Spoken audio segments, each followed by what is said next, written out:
Good evening, everyone, and welcome back to Turn 97.9 FM, the Universal Radio Network.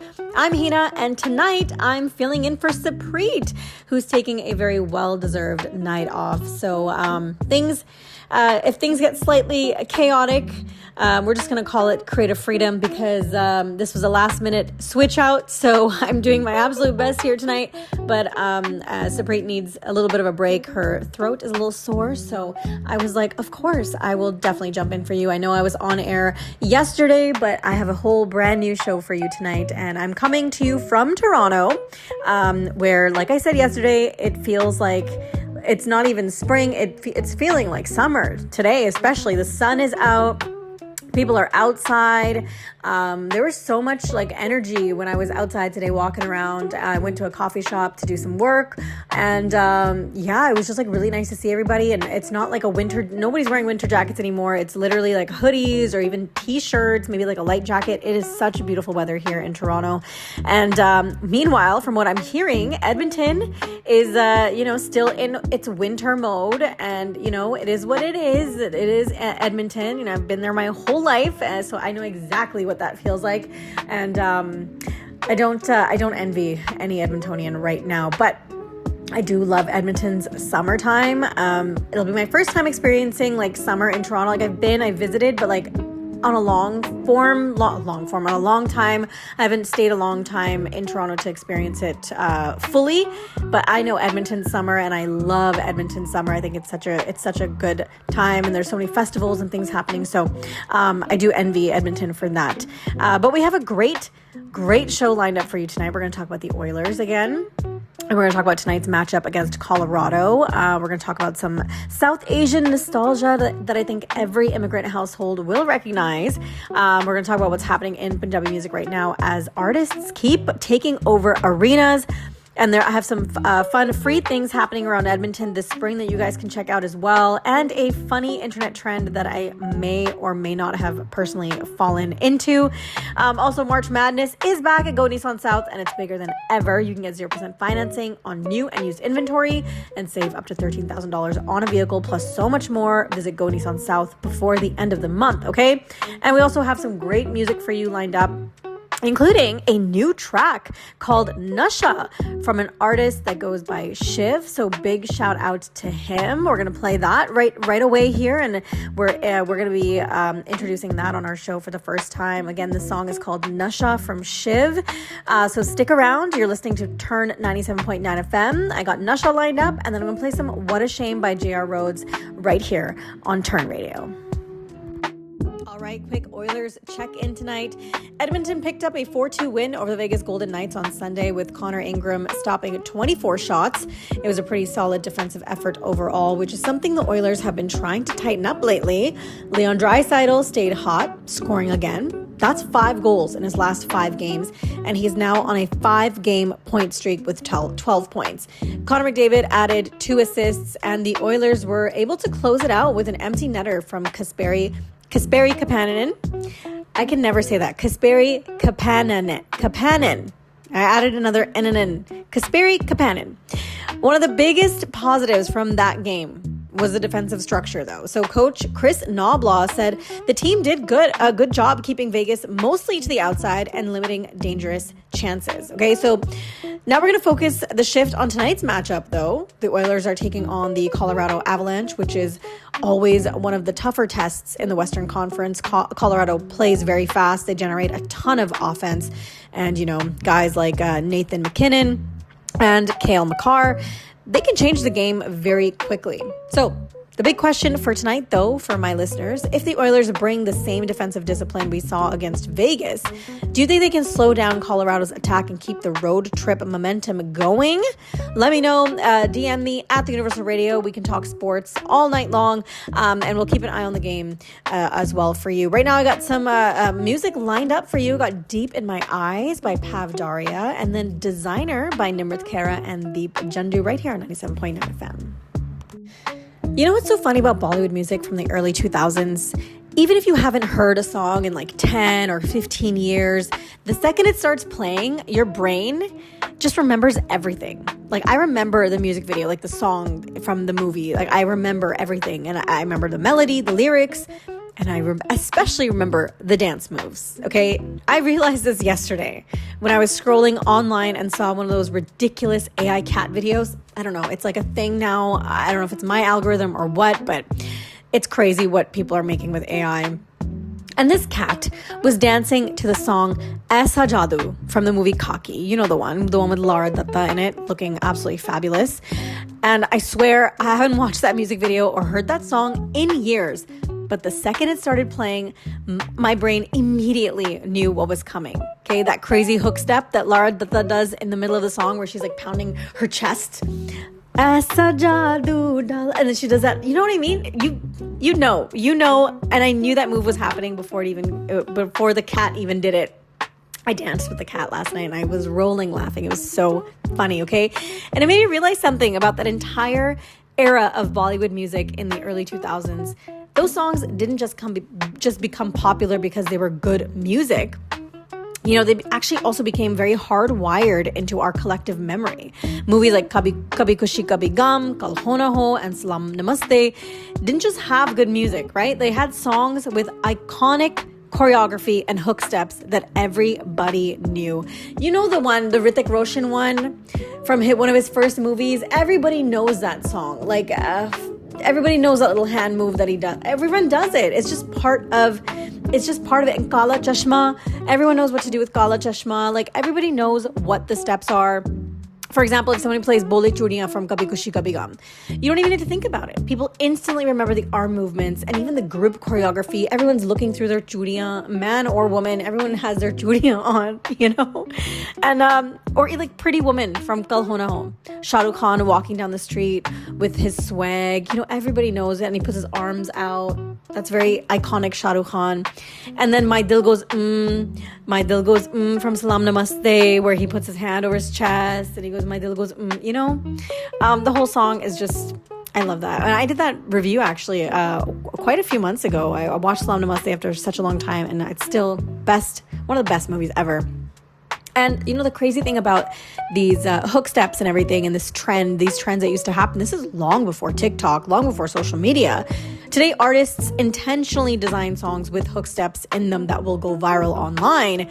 But Bollywood had already figured that out 25, 30 years ago. And every big song had that one move that everybody copied. So at weddings, at school performances, and like family parties, when people used to still have family parties in the basement. Do you remember the 2000s? You would put like a video record, like a camcorder in the corner, and somebody's playing the music on the big speakers, and everyone's dancing in the basement. And you know, where are the house parties? First off, I'm sidetracked. Where are the house parties these days? No one is dancing anymore, and I think that needs to change. I think we need to bring back dancing, collective dancing. That is such a human, innate thing we've been doing for hundreds of thousands of years, and we need to bring that back. Okay, we need to bring that back. And I also just think that the reason why those songs still dominate playlists today, it's not because of nostalgia. It's really because we are attached to those moments in people's lives. They remind you of being a kid, watching music videos on TV, seeing these big Bollywood dance numbers with your family. It was like a group thing. It was very collective. So yeah, when that song just like randomly, popped up on the internet, like even the AI cat dancing video, like your brain goes back to all that. And apparently now, not only are we remembering those hook steps, even, like the internet's AI animals are doing the choreography too, and very good, also very sharp and like smooth. Like if I could post that, I posted on my IG, but if I could find that again and share it on the radio's page, I think you'll know what I'm saying. But anyway, I digress. Let's get into some music. I'm going to actually play Aisa Jadoo by Sunidhi Chauhan, and then we're going to play Desi Girl by Sunidhi Chauhan as well, right here on 97.9 FM. All right, let's talk about something I think every South Asian kid growing up in Canada can relate to. The universal phrases that exist in every South Asian household, okay? No matter whether your family is Punjabi, Gujarati, Pakistani, Bangladeshi, Tamil, it doesn't matter. Somehow every household has the same dialogue. And there are just certain lines that are part of the immigrant parent vocabulary. For example, the classic Log kya kahenge, which basically translates to, what will people say? What will people have to say? Oh my gosh, what will people say? And this phrase could apply to literally anything. You want to quit a job? Log kya kahenge. You want to dye your hair? Log kya kahenge. You want to move to another city? Log kya kahenge. Suddenly, hold on, we must first consult the invisible council of aunties and uncles who apparently control our reputation. And the other funny thing is you never know how, or you actually never know who these people are. It's just like this mysterious collective group called Log. Just generally Log. And another classic phrase in our South Asian culture is Dr. Banjao. This one is legendary. Every South Asian kid, at least for me, it was lawyer, become a lawyer banjao. Every South Asian kid growing up hearing some version of this, okay? It didn't matter what you liked doing. You could have said you wanted to be an artist, a filmmaker, a radio host, an actor, whatever, anything creative. The immediate response would always be, okay, but have you ever considered doctor, lawyer, engineer, and what are those, the three only options, career options? I don't get it, and obviously our parents didn't come all the way from India, they, with hopes of that we will obviously be like having high professions like that, but they also guilt trip you and saying like, we didn't come all the way here to Canada for you to not be a doctor, lawyer, engineer, right? And it's crazy. And suddenly the conversation goes from whatever you did wrong, maybe you came home late one day, maybe you didn't study enough. Now it becomes a very historical speech about immigration, sacrifice, opportunity, which can escalate very quickly.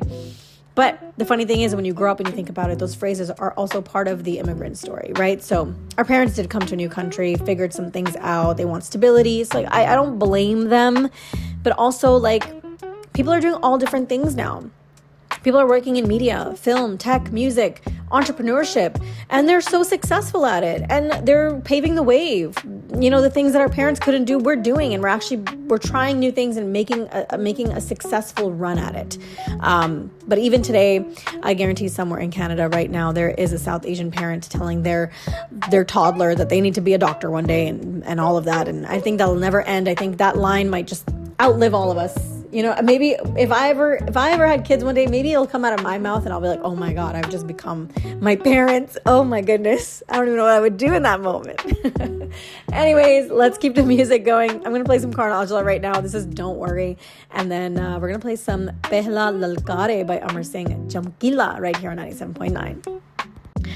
Let's talk about what's happening in Punjabi music right now, because honestly, the scale of it keeps getting bigger and bigger every year, okay? What used to be club shows or small theater concerts have now turned into arena and stadium tours across North America. And Canada is basically one of the biggest markets in the world for Punjabi artists, okay? The biggest announcement recently is Diljit Dosanjh's Aura World Tour. He's doing a massive run across North America this year. For the Canadian dates, April 30th in Calgary at the Scotiabank Saddle Dome, May 2nd in Edmonton, Rogers Place, May 7th, Winnipeg, the Canada Life Centre, and May 31st, Toronto, Rogers Centre. And that Toronto show is particularly huge because Rogers Centre is a stadium, not an arena. That's tens of thousands of people. That's something that would have been almost imaginable for Punjabi music 20 years ago, but now Punjabi artists are selling out the same venues as global pop stars. And then you have artists like Karan Aujla, who've been doing massive international tours over the last couple of years, and he's consistently selling out shows across Canada, the UK, and the US. And his shows in cities like Toronto and Vancouver have seen some of the biggest Punjabi concerts we've seen recently. And it's not just those two anymore. It's always like Karan or Diljit, But even artists like AP Dillon, Shub, Argentillo, Dilpreet Dillon, Gurnam Puller, all of these artists are now touring internationally and building a huge fan base in the diaspora. In fact, a lot of Punjabi artists are now launching their biggest tours in Canada first because cities like Toronto, Vancouver, Calgary, and Edmonton have some of the largest Punjabi audiences outside of India. And that's what's really interesting is how global the sound has become. Punjabi music today blends hip-hop, trap, Afro beats, electronic music, traditional Punjabi folk music, and you'll see Punjabi songs charting internationally and collaborating with artists from completely different genres, which is so awesome to see. And honestly, if you look at the energy at any of these concerts, it's not just Punjabi fans anymore, which is so true. People from all kinds of backgrounds are showing up because the music has become such a global sound, which I just love to see people coming together from all different communities. And, with tours like Diljit's Aura Tour coming through Canada this spring, and even Karnajala coming through to Edmonton on May 10th, I believe. It looks like 2026 is about to be no, he's not coming on May 10th. That's in Toronto. He's coming May 2nd or May 4th. One of those. I will double check. But yes, Karn is coming to Edmonton as well. So you better get those tickets. The same with Diljit. It's going to be amazing. And keep it locked here because we're going to be covering the shows in Edmonton and even in Toronto. Maybe I'll get a chance to show you what it's like to be at a Diljit concert or a Karn concert in Toronto. It'd be such an amazing thing for our listeners. And yeah, it looks like 2026 is going to be another huge year for Punjabi music live shows, and I can't wait. There's still probably more announcements to be made, so keep it locked here at the Universal Radio. And you can follow us on our Instagram to keep updated with everything at the Universal Radio on IG. Right now I'm going to play some Chamak Challo by Akon, talking about collaborating and Punjabi music becoming a global sound, South Asian music becoming a global sound. We have artists like Akon who have done amazing, very popular music with South Asian artists. So Chamak Challo was obviously a one I wanted to play. And then we're going to play some Diljit as well. This is Truck right after that, right here on 97.9. All right, quick update news for Edmonton that a lot of people are probably already feeling every time they pull up to the pump. Gas prices are climbing again in the city. According to new data looking at the highest gas prices recorded in Edmonton over the past decade, prices just recently reached around 1.447 per liter as of March 9th, okay? Now, the good news is that that's not actually the highest we've ever seen. The record in the last decade was back in June 2022 when gas prices shot up to $1.896 per liter during the global energy disruptions tied to the Russia-Ukraine war. But the reason gas prices are climbing again right now has nothing to do with Let me try that again. The reason prices are climbing again right now has to do with something happening halfway across the world. As most of us do know, the tensions in the Middle East, specifically disruptions affecting the shipping through the Strait of Hormuz. That's a huge deal globally because about 20% of the world's crude oil supply moves through that one shipping route. So when traffic slows down here, oil markets react pretty quickly, and unfortunately, that eventually shows up at when traffic slows down there, oil markets react pretty quickly, and unfortunately, eventually it shows up at the gas pump. So analysts in Canada say Canada itself isn't expected to run out of fuel supply. North America has plenty of crude oil to keep refineries running, but when global oil prices rise, those costs tend to trickle down to the driver. So if you've been driving around Edmonton lately, you've probably noticed those numbers creeping up again. Even in Toronto, the gas prices are crazy. So personally, I have to say this is one of the few times that I'm very grateful that I live in Toronto right now because I do not drive here. I don't have a car.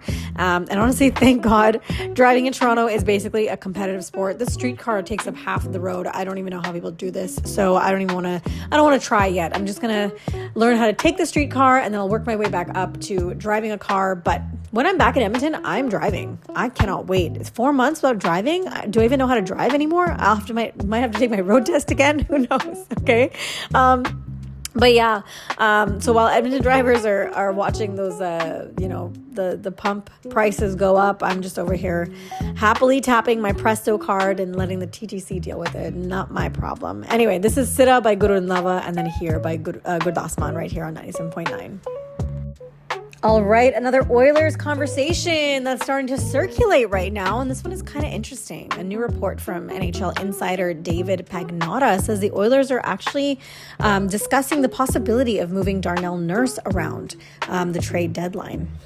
So nothing apparently has happened, and Nurse is still very much still part of the team. But according to the report, he's a name to watch this summer, and that would obviously be a massive move. Darnell Nurse has been part of the Oilers organization for more than a decade. He was a first-round pick back in 2013 and has played his entire NHL career in Edmonton with nearly 800 games. Crazy. He's one of the highest scoring defensemen in franchise history, sitting around 320 points. So this isn't just some random depth player we're talking about at all. The big issue here is, and the Oilers fans know this, it's his contract. Nurse carries a $9.25 million cap hit, which is a huge number for a defenseman who hasn't consistently played like a top elite number one guy. And when a team is trying to build around stars like Connor McDavid and Leon Draisaitl, every bit of cap space matters. And so the tricky part here is that Nurse has a full no movement clause, which means he would have to approve any trade. So it's not as simple as the Oilers just deciding to move him. So with that clause was staying in place until next season, and then later it turns into a smaller no trade list, which could make a deal easier in the future. Now, an interesting part is that the NHL salary cap is expected to rise quite a bit over the next couple of years, so that contract might actually become a little easier for the team to absorb. So the question here for Oilers fans is, if the team had a chance this summer, would you actually move Darnell Nurse to free up cap space, or is he still too important to the core of the team heading into what could be another deep playoff run? It's definitely something to keep an eye on as the offseason starts and as playoff season begins. Let me know your thoughts at the Universal Radio on IG. Right now I'm going to play some Harp Bhajan. This is Mirza, and then right after that is Jutti Kasuri by Surinder Kaur. Okay, let's talk about something nice for a change. Things you can actually do in Edmonton this spring that are completely free. Because let's be honest, these days it feels like you can't even leave your driveway without spending money. Every day is a $60 day. Okay, coffee costs money, parking costs money. Breathing downtown probably costs money at this point, but there are actually some really fun events happening around Edmonton this spring, and one really cool one is happening on March 21st called the March Equinox Illumination, organized by Collab. And basically downtown Edmonton will light up with these giant lantern creatures and installations. There's even a free lantern making workshop earlier in the evening, and then later they do a big illuminated parade and performance. Another fun one is Art Bus, also happening on March 21st. It's a free event where ETS buses take people downtown, around downtown Edmonton to different galleries and artist-run spaces. So you basically hop on the bus, explore the art, do hands-on creative activities, and then, check out the local artists, and then hop back on the bus whenever you are ready to move to the next place. But if you're more of an outdoorsy person, spring is, coming quite quickly. It'll be here. Spring is right around the corner, and you can also walk around the ledge grounds once the snow starts melting and the fountains turn on again. It's actually a really nice place to go for a walk. And of course, there's always Edmonton's River Valley, the largest urban park in North America with more than 160 kilometers of trails. So that's a nice one too. Later in the spring, there's also U-Fest, the Ukrainian festival at Borden Park, which happens at the end of May. And one more cool thing is the Art Gallery of Alberta offers free admission on the last Thursday of every month from 4 to 7. So if you've never actually been inside the AGA, it is definitely time to check it out. Basically, the point is spring is finally on the horizon. The days are getting longer, and there are actually a lot of free things to do in the city if you are not interested in destroying your bank account anymore. All right, let's get into the music. This is Nerde Nerde by Noor Chahal, and then Shararat by Jasmine Sandallis. Okay, let's talk about a trend that I've been seeing everywhere online lately, and I honestly completely understand it. People are bringing back digital cameras. Not phone cameras, not Instagram filters that pretend to look like digital cameras. I mean the actual early 2000 style point and shoot cameras. And apparently they're cool again. If you go on TikTok right now, you'll see tons of people posting photos with that very grainy flash, slightly overexposed, that very chaotic party camera aesthetic, a lot of candid photos and stuff like that too. And the kind of photos that look like they were taken at someone's birthday party in 2007.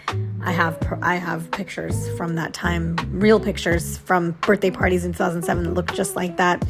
And the funny thing is that I have actually jumped on this trend. My family recently gifted me a Canon G7X Mark III as a going away gift, which is a really nice little digital camera that I've been obsessed with.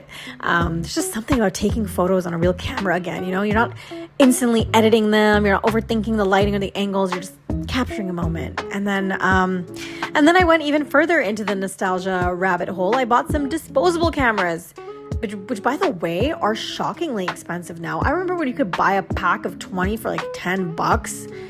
And now one of them is like $40. And then you have to pay to get you have to pay to get them developed, pay to get them scanned. It's wild. I feel like when we're kids though, those things were cheap and everywhere, and just now it's like a luxury photography experience. But anyways, I took a bunch of photos when my brother and his fiance and my cousin from Brampton actually came to visit me here in Toronto.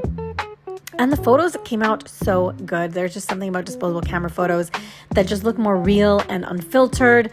The flash is just so strong. It hits differently. The colors, like the grain. Oh, I just love it. I love it, love it, love it. And they came out so well that my brother, who's such a non-social media kind of guy, he actually made a social media post with those disposable camera photos. He was that impressed with how they turned out. So that's saying something. The only downside is that anyone who has used disposable cameras, they know this pain, is that you actually don't know if the photo worked until it gets developed.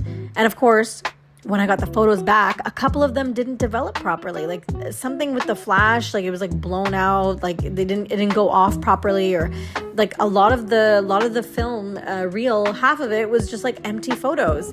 But yeah, anyway, it's kind of frustrating, but it's also kind of part of the charm, you know, because in a weird way, those imperfect photos feel a little bit more real than those hundreds of perfectly edited ones. I have so many pictures on my phone of like the same pose over and over again, which looking back, it's like, do I need that many? I don't need that many. But with a disposable camera, it's just one and done. You don't get to do it over and over again. So I do like that. But I understand why this trend is back, and I'm totally hopped on. I love it. I love going back to kind of analog things and like even digital cameras. It just I enjoy it. Anyway, let's play some music. This is Akatilana by Dalvinder, and then Sarur by Rashmeet and Fateh right here on 97.9. Here is a quick Alberta update for drivers, and this one might cost you a little extra if you're not paying attention. Starting this Friday, there's going to be a fine for not wearing a seatbelt. The fine, there is already a fine, but the fine is going to be going up about 30% starting this Friday. Right now, the tickets sit at $162, but it's increasing to $211 for anyone caught in a moving vehicle without wearing a seatbelt. And I know people. I have people that I've yelled at who don't wear seatbelts while they're driving, while they're in the back seat. So this fine is for you guys, okay? So forgetting to buckle up is now officially a $200 mistake.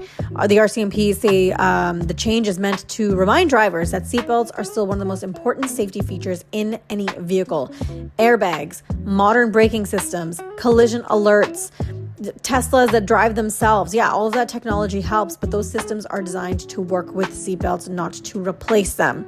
And the number shows that this is a real issue. In 2025 alone, RCMP in Alberta issued 2,338 tickets for seatbelts and restraint-related offenses, which honestly surprised me a little bit because I kind of assumed at this point that everyone automatically buckles up. Isn't it just part of getting into a car? But apparently thousands of drivers and passengers every year are still skipping it. If you are not wearing your seatbelt right now and you're listening to my radio show in the car, you better put your seatbelt on, okay? Stop. And you have to look at the safety data. Seatbelts make a massive difference.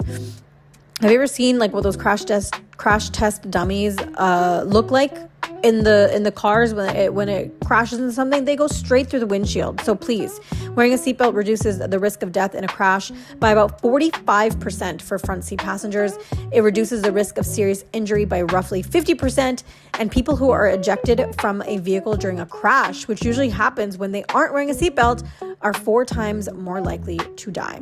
So the province is basically saying the evidence is overwhelming and the fine needs to be big enough to get the driver's attention. So personally, I find this a little bit funny because I didn't even realize people are not still wearing seatbelts in 2026. Like, come on, this is like elementary school safety. please wear your seatbelts and don't get that $211 fine. It's just not worth it. You can go to Diljit for that. You can go to Karn Aujla for that. Okay? Right now I'm going to play some Red Challenger by Bubblicious and then Harpy Gill, one of my favorite songs, Lethal Jutti, right here on 97.9.